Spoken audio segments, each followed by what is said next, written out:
बंदो गुरुपद कंज कृपा सिंधु नर रूप हरि महामोह तम पुंज जासु वचन रवि कर निकर गुरु बिनु ज्ञान न उपजे गुरु बिनु मिले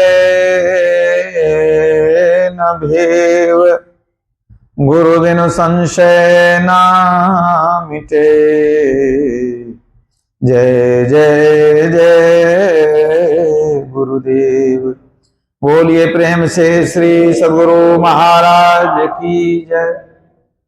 परमाराध्य गुरुदेव के पावन श्री चरणों में कोटिशः नमन। आदरणीय धर्म प्रेमी सज्जनों, माताओं एवं बहनों, हमारे गुरुदेव महर्षि में ही परमहंस जी महाराज के गुरु थे बाबा देवी साहब, जो मुरादाबाद में रहा करते थे। उनका उपदेश है कि चिता में जलने और कब्र में दाखिल होने के पहले मोक्ष प्राप्त कर लो। ये जो शरीर समाप्त होगा, इसके पहले मोक्ष प्राप्त कर लो। एक न एक दिन तो सबको चिता में जाना है, या जो चिता में नहीं जाते हैं वो कब्र में दफनाए जाते हैं। तो चिता का दुख तो अंत में आता है, लेकिन एक ऐसा दुख है कि हमेशा साथ लगा रहता है।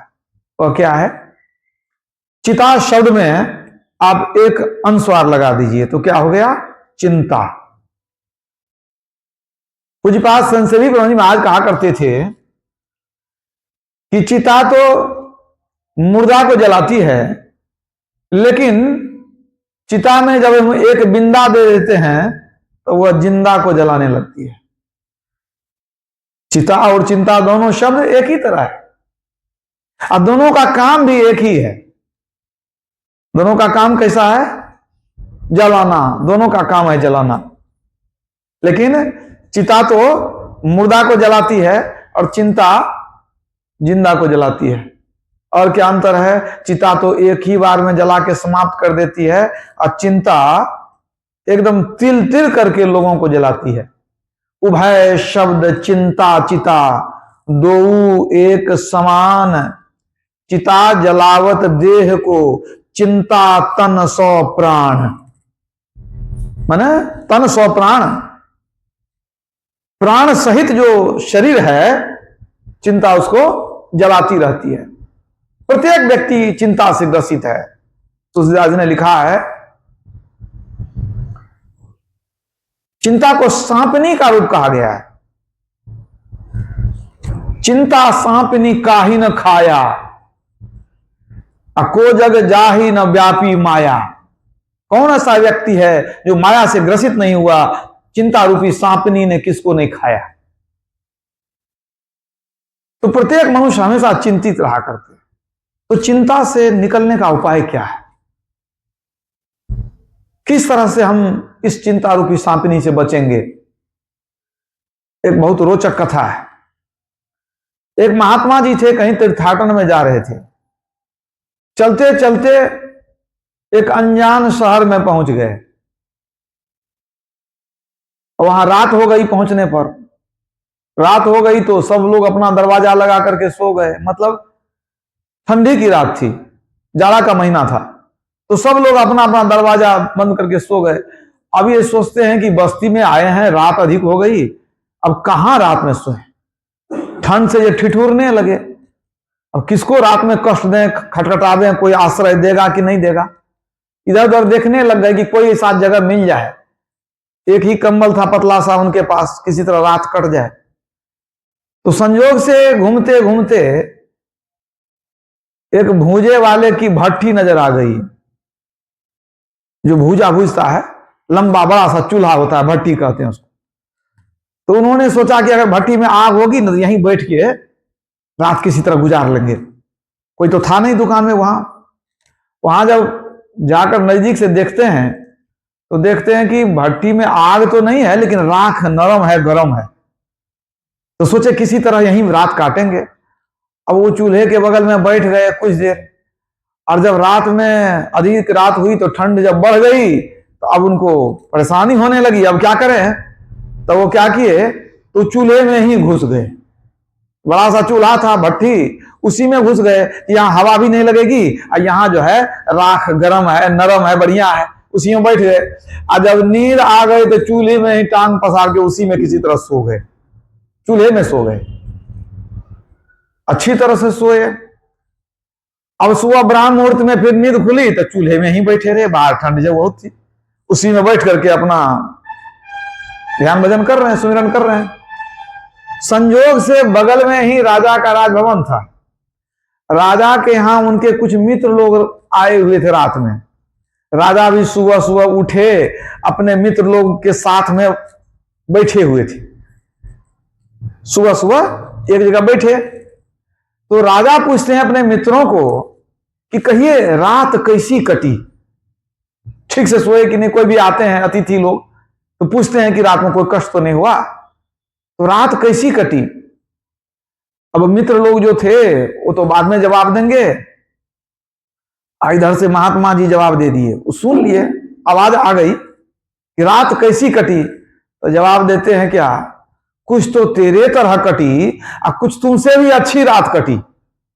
अब ये सुन करके राजा को बड़ा क्रोध आया कि हमारे बात पर जवाब कौन देता है? सिपाहियों जल्दी खोजो कौन व्यक्ति ये जवाब दे रहा है, क्योंकि हमारे मित्र लोग जो हैं तो बोले नहीं है। अभी खोजना शुरू किया, इधर उधर बहुत खोजा, कोई मिला नहीं। कोई आदमी बाहर में रहे तब तो मिले। खोज काज करके थक गया, कहा महाराज क्षमा कर दिया जाए, कोई आदमी मिला नहीं। कहा तुम सुना कि नहीं सुना? कहा सुने तो जरूर, लेकिन मिला नहीं कौन था? कहा छोड़ो जाने दो, कोई पागल होगा। फिर अपने मित्र को कहते हैं अच्छा तो रात आपकी कैसी कटी? फिर उधर से महात्मा जी जवाब देते हैं कुछ तो तेरे तरह कटी है, कुछ तुमसे भी अच्छी कटी। अब तो राजा का माथा गर्म हो गया, तुरंत बुलाया सेनापति को, मंत्री भी वहां था, खोज करके निकालो नहीं तो तुम सबको जो फांसी पर चढ़ा देंगे। हमारे बात पर कोई जवाब देता है, तुम लोग आदमी को खोज नहीं सकता है? जाओ खोज करके लाओ। अब मुंह अंधेरे, जाड़ा का समय, सुबह सुबह सब अपना खोजना शुरू किया। खोज खोज के सब परेशान, कहीं आदमी मिले तब ना। अच्छा कौन अंदाज करेगा कि चूल्हे के अंदर में कोई आदमी हो सकता है? खोज के तो सब परेशान हो गया, लेकिन डर के मारे जाए नहीं राजा के पास। आज जाएंगे तो कहेगा भाई तू खोज के क्यों नहीं लाया, राजा क्रोधित हो जाएगा। खोजते खोजते एक सिपाही थक गया और वहीं भूजे वाले के छप्पर के नीचे बैठ गया। अचानक चूल्हे के अंदर खबर हुआ, कुछ आवाज सुनाई पड़ी। तू देखता कहीं कुत्ता वगैरह तो नहीं घुस गया चूल्हा में? तो देखा कि अरे इसी में एक आदमी बैठा है। विश्वास हो गया कि ये इतनी देर से कोई आदमी मिला नहीं था, ये जो मिला है इसका मतलब यही बोला है। सोचा कि नहीं इनको पकड़ के ले जाएंगे, कह देंगे महाराज यही बोला होगा। तो वो चूल्हे में झांक करके देखा, कहता है महाराज राजा साहब आपको बुला रहे हैं। महात्मा जी बिगड़ गए, हम चोर हैं, राजा बुला रहे हैं हमको? राजा से हमको क्या काम है? राजा हमको क्यों बुलाएगा? कोई अपराध किए हैं हम क्या? हम नहीं जानते हैं किसी राजा को। सिपाही सोचा थी महात्मा तो अपने मनमतंगा होता है, मनमौजी होता है। अब इसको जबरदस्ती ले जाएंगे तो जाएगा नहीं, कुछ प्रेम से कहने से जाएगा। तो हाथ जोड़ के प्रणाम करने लगा सिपाही। कहता महाराज ऐसी बात नहीं है, आपसे क्या गलती होगी? आप कोई चोर हैं? अरे महाराज आपका दर्शन करना चाहते हैं, कुछ आपसे जिज्ञासा करना चाहते हैं, तो आप कृपा करके दर्शन दे दीजिए। और जब महात्मा जी से प्रेम से बात किया तो महात्मा जी प्रसन्न हो गए। संत हृदय नवनीत समाना, कहा कभी न पाए कहीं न जाना।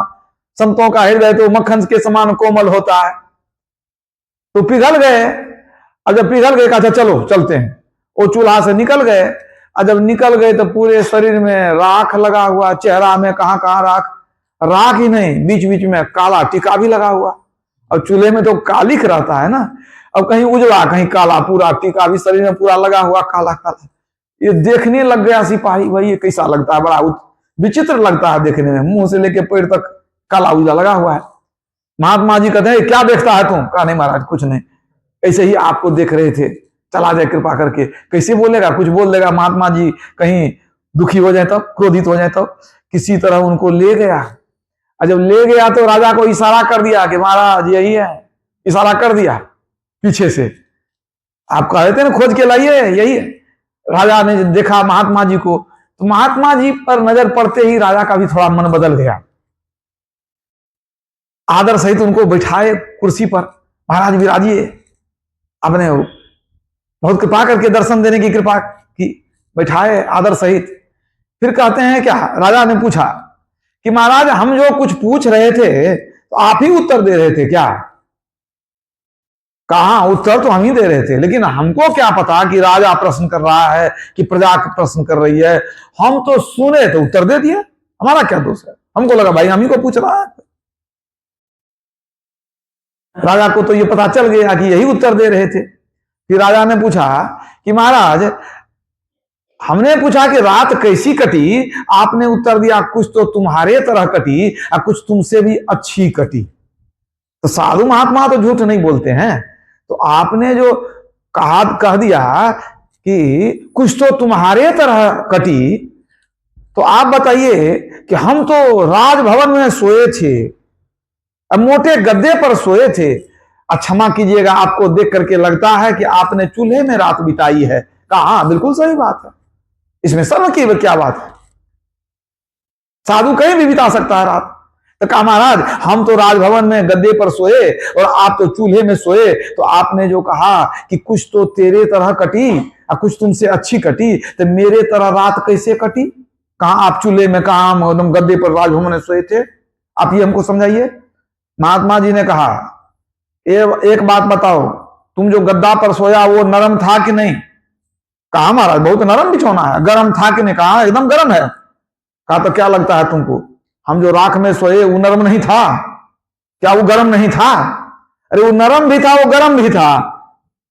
तब बताओ तो नरम गर्म हमारा भी बिछौना था, तेरा भी बिछौना था, तो एक जैसा हुआ कि नहीं? कहा सो जो कहिए बाबा, लेकिन एक जैसा तो नहीं हुआ। आखिर अनुभूति भी कोई चीज होती है। कहा क्या अनुभूति? अच्छा तुम बताओ, जब तुम सो गए थे तो क्या तुमको याद था कि तुम महल में गद्दे पर सोए हुए हो? याद था तुमको? कहने महाराज सो जाएंगे तो कहां याद, कहां से याद रहेगी? तो कहा उसी तरह कि हम जब नींद में चले गए तो हमको ख्याल था कि हम चूल्हे में सोए हैं कि राख पर सोए हैं, तो हमको भी तो ख्याल नहीं है। अरे नरम गरम में हम भी सोए, नरम गरम में तू भी सोए, सो गए तो तुमको भी याद नहीं है कहां सोए हैं। हम भी जब नींद में चले गए तो हमको भी याद नहीं कहां सोए हैं। तो जही गति तेरो वही गति मेरो, रामा हो रामा। एक ही जैसा हुआ कि नहीं हुआ? सोने के बाद दोनों बराबर हो गए। अच्छी नींद आई तुमको भी, अच्छी नींद हमको भी आई। कहा महाराज तो आप तो सिद्ध कर दिए कि जैसे हमारी रात कटी उसी तरह आपकी भी रात कटी। लेकिन एक बात और आप कहे कि रात तुमसे भी कुछ अच्छी कटी, तो हमसे फिर अच्छी कैसे कटी यह भी बता दीजिए। राजन याद करो, जब तुम सोने जा रहे थे तुमको नींद नहीं आ रही थी, तुम्हारे मन में चिंता घुसी हुई थी, तुमको बहुत सारी चिंता थी। खजाने की चिंता, अपने संतान की चिंता, अपने शरीर स्वास्थ्य की चिंता, फौज की चिंता कि कैसे सबल हो, ये सब चिंता तेरे मन में थी कि नहीं? कहा महाराज बात तो सही कह रहे हैं। कहा तुमको नींद नहीं आ रही थी, बड़ी मुश्किल से तुम सोए। कहा बात तो सही कह रहे हैं। और कहा जब जैसे तेरी नींद खुली, तो जब नींद खुली फिर सारी चिंता तेरे मन के अंदर घुसी हुई थी कि नहीं, सो बताओ। कहा महाराज ये बिल्कुल सही बात है। कहा हमको देखो, जब सोए तब कोई चिंता नहीं, आंख खुली तो संसार की कोई चिंता नहीं, तो तुमसे अच्छी रात कटी कि नहीं? और सोने के समय भी हमको कोई चिंता नहीं थी, आंख खुली तब भी कोई चिंता नहीं थी। कमाल तो आपको कोई चिंता नहीं है? कहा नहीं चिंता है, लेकिन जो चिंता तेरी है वो मेरी नहीं है, और जो चिंता मेरी है वो तेरी नहीं है। कहा तो समझा दीजिए ना आपको कौन सी चिंता है। कहा मेरी जो चिंता है, चिंता तो हरि नाम की और न चितवे दास, और जो कुछ चितवे नाम बिनु सोई काल के फांस।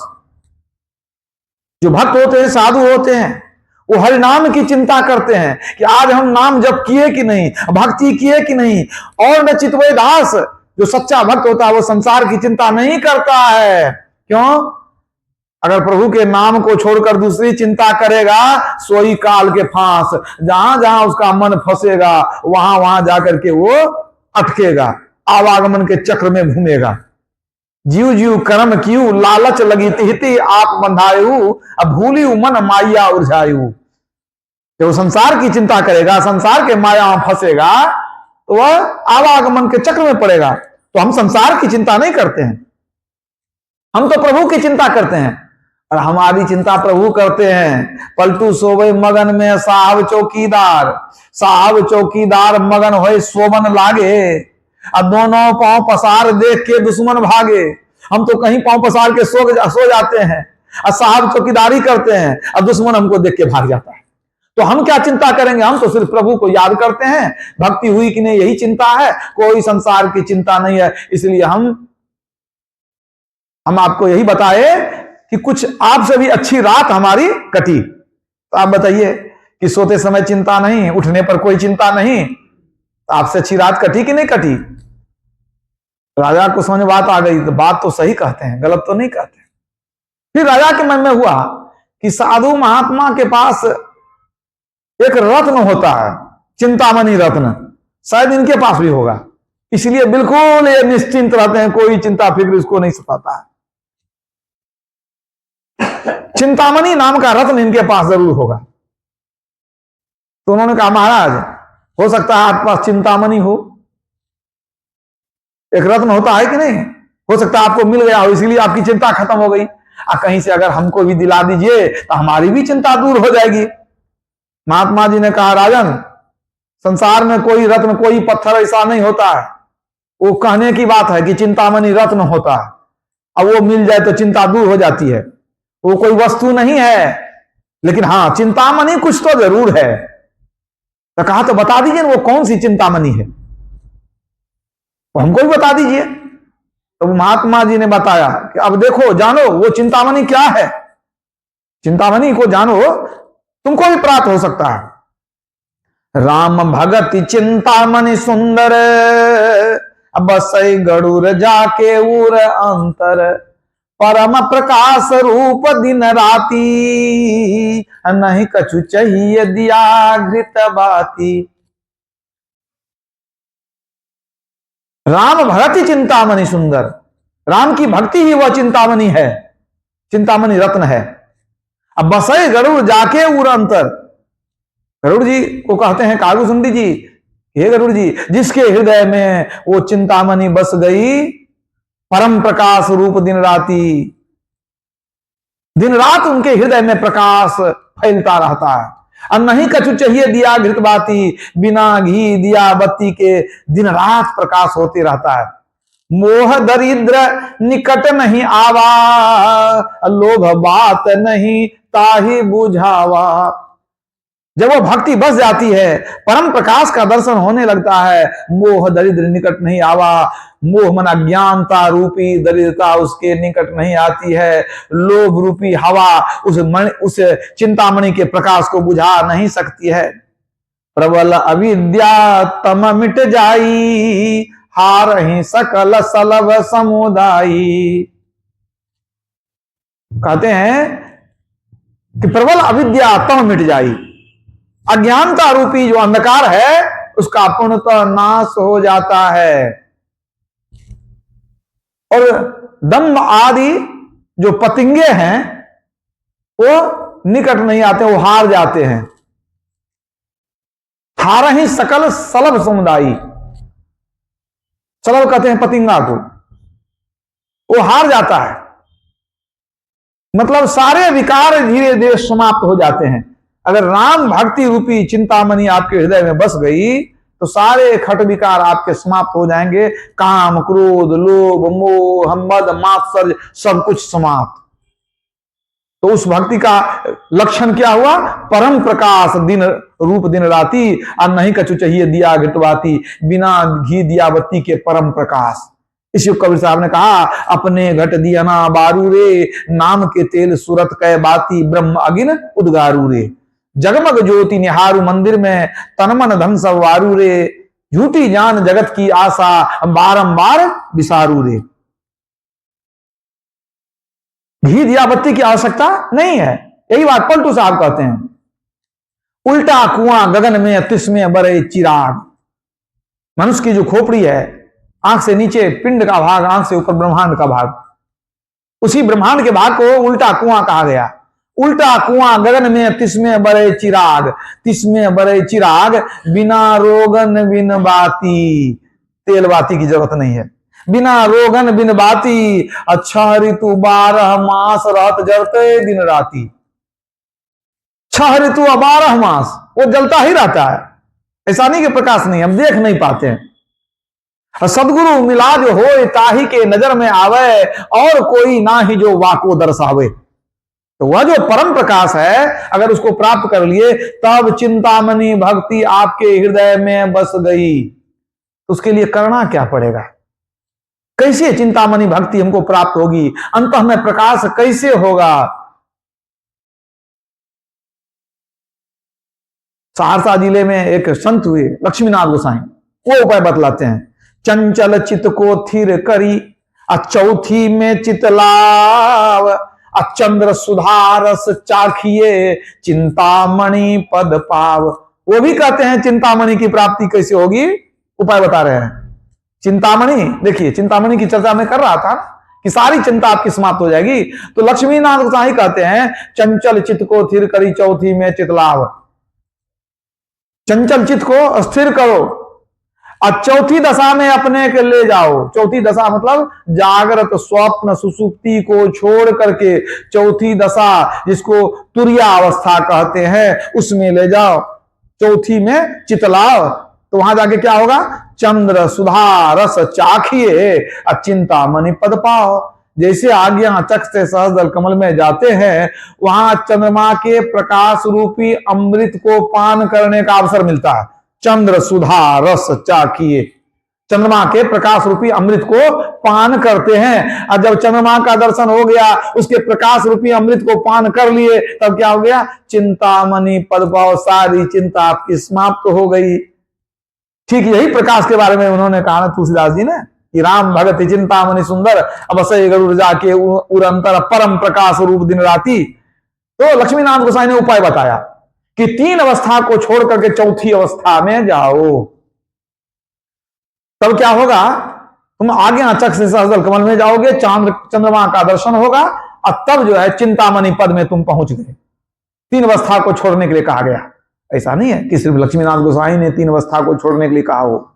यही सार भक्ति है, यही असली भक्ति है। संत लोग इसी भक्ति का प्रचार करते हैं। इसलिए तुलसीदास जी ने भी कहा, 3 अवस्था तजहु भजहु भगवंत, मन क्रम वचन अगोचर, व्यापक व्याप्य अनंत। कहते हैं उस भगवान का भजन करो जो मन वचन कर्म से अगोचर है, मन बुद्धि इंद्रिय को गम नाही, आत्म गम्य सो राम।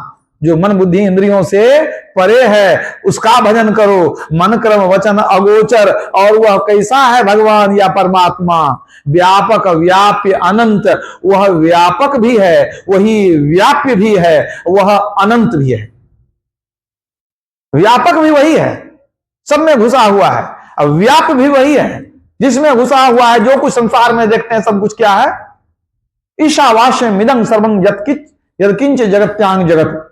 इस संसार में जो कुछ स्थावर जंगम है, सब कुछ ईश्वर के द्वारा आच्छादनीय है। ईशावास्योपनिषद में कहा गया, मतलब ये जो संसार है ये कुछ भी नहीं है, ये ब्रह्म का ही प्रकटीकरण है।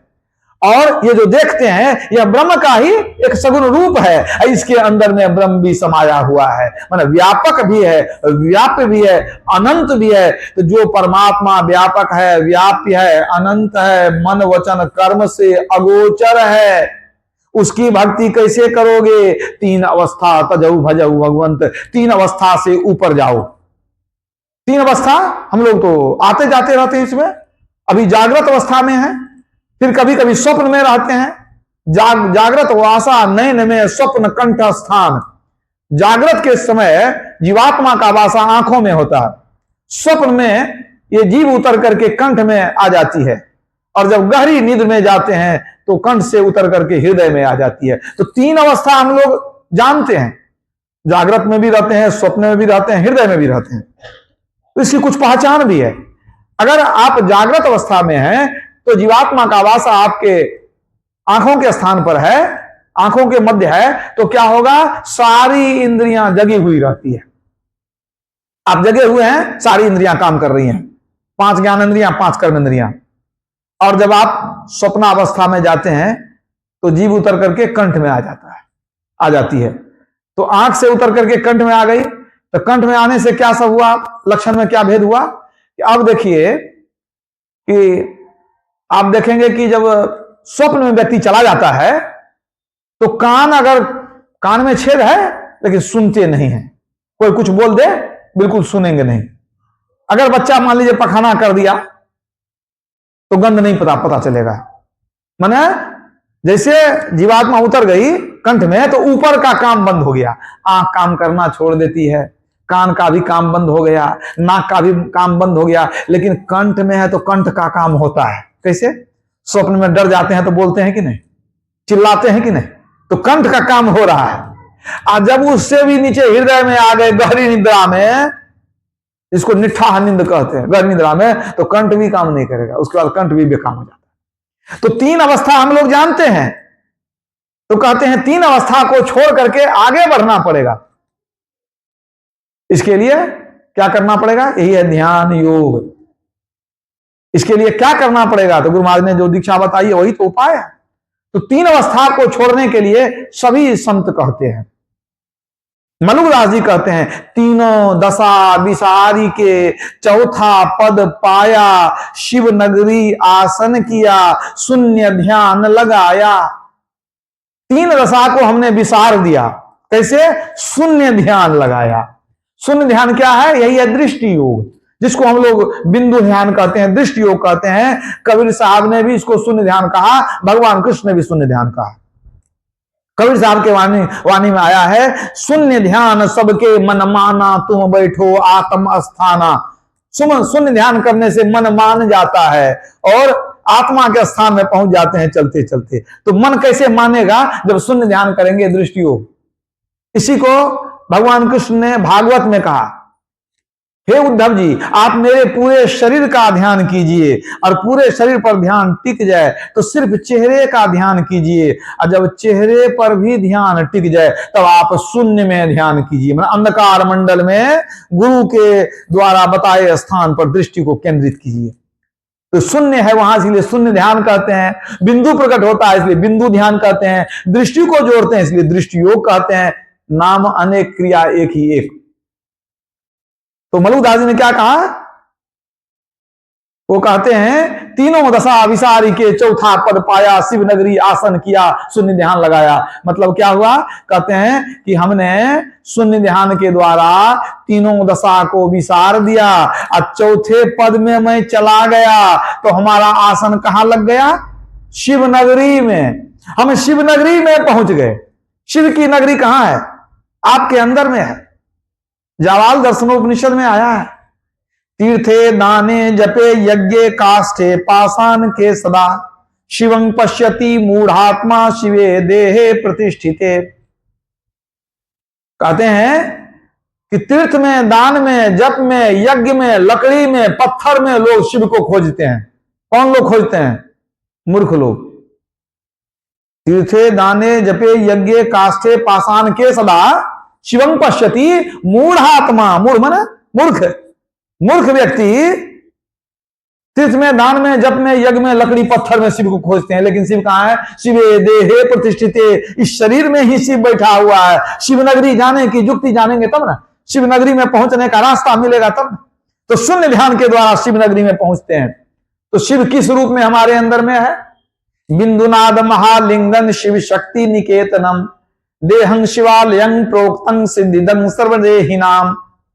बिंदुनाद महालिंग है, शिव शक्ति का घर है। इस शरीर को ही शिवालय कहते हैं। इस शरीर से ही, इस शरीर में ही सबको सिद्धि मिलती है। बिंदु रूप में माता पार्वती और नाद रूप में भगवान शिव विराजमान है। तो जो बिंदु और नाद की उपासना करते हैं उनको शिव पार्वती की उपासना पूरी हो जाती है और वास्तव में वे शिव नगरी में पहुंच जाते हैं। उसी को हरिद्वार भी कहा जाता है। उस परमात्मा को हरि भी कहते हैं, शिव भी कहते हैं। तो देखिए सभी संत यही कहते हैं कि चिंतामणि पद हमको कैसे प्राप्ति होगी? जब हम तीन अवस्था को छोड़ करके तुरीय अवस्था में जाएंगे, प्रकाश मंडल में जाएंगे, तब हम चिंतामणि पद में चले जाएंगे, सारी चिंता हमारी समाप्त हो जाएगी। लेकिन वहां भी प्रभु मिलते नहीं है और आगे जाते हैं। दिव्य दृष्टि मिलती है प्रकाश मंडल में जाने से, चंद्रमा के दर्शन से, लेकिन उस दिव्य दृष्टि से आप परमात्मा को देख नहीं सकते। जब आप सार शब्द की साधना करेंगे तब आत्मदृष्टि खुलेगी और तब आप परमात्मा की अनुभूति कर पाएंगे। तो पहले दिव्य दृष्टि होती है, ब्रह्म ज्योति का दर्शन करते हैं, और बाद में आत्मदृष्टि मिलती है जिससे ब्रह्म का दर्शन होता है। यह है सार भक्ति। इसके लिए गुरु महाराज ने युक्ति बता दी। योग हृदय केंद्र बिंदु में युग दृष्टियों को जोड़कर मन मानसों को मोड़ी सब आशा निराशा छोड़ी कर। मन और मन के तरंगों को मोड़ना पड़ता है, संसार के आशा निराशा को छोड़ना पड़ता है, तभी आप ध्यान में आगे बढ़ सकेंगे। ध्यान तभी आपसे होने वाला है। अगर संसार की आशा निराशा को मन में घुमाते रहेंगे तो उस मन से ध्यान नहीं होगा। मन मानसों को मन और मन के तरंगों को मोड़ेंगे नहीं तो आपसे ध्यान होगा नहीं, क्योंकि ध्यानं निर्विषयं मनः, मन को निर्विषय करना ही ध्यान है। तो योग हृदय केंद्र बिंदु में युग दृष्टियों को जोड़कर, तो योग हृदय केंद्र बिंदु क्या है? आज्ञा चक्र का केंद्र, वहां पर चेतन धारा को समेटते हैं। तो क्या होता है? ब्रह्म ज्योति ब्रह्म ध्वनि धार धरी, आवरण सारे तोड़ी कर, असूरत चला प्रभु मिलन को, विषयों से मुख को मोड़ी कर। विषय को तो पहले छोड़ देते हैं। ब्रह्म ज्योति और ब्रह्म ध्वनि धार धरी, सारे आवरणों को पार करते हैं, अंधकार प्रकाश और शब्द के आवरण को पार करते हैं। कैसे? ब्रह्म ज्योति और ब्रह्मनाद के द्वारा।